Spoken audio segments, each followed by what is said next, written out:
na taminao telakipiti ni fuku no kasianao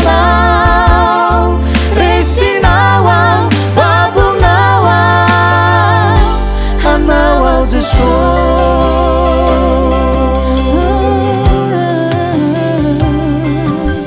amizao jesusu tena efa zatrana ka matsiaro tena mangatsiky raha totsika tsy mifandray tsy masarakao satria ko anilanao fa mony mihoatry izay iriko ianao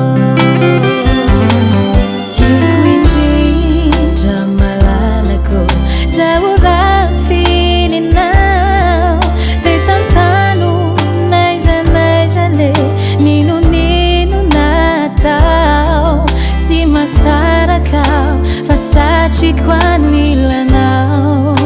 fambuni miochizai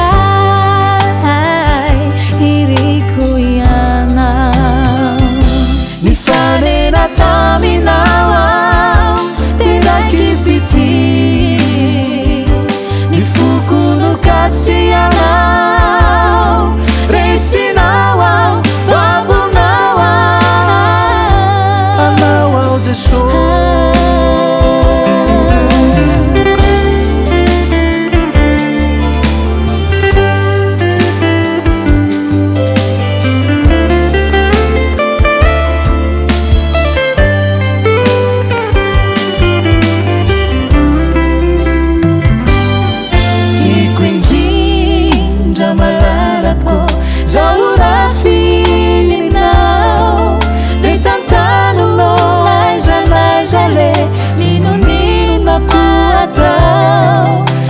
masarakao satria ko anilanao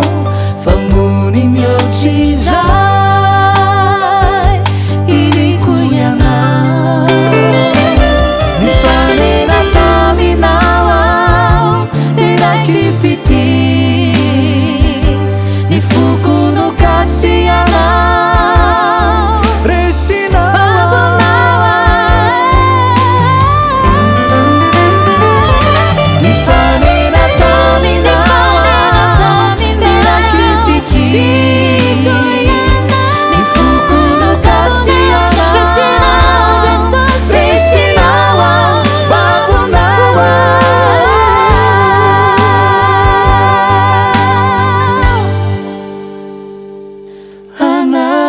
Jesus.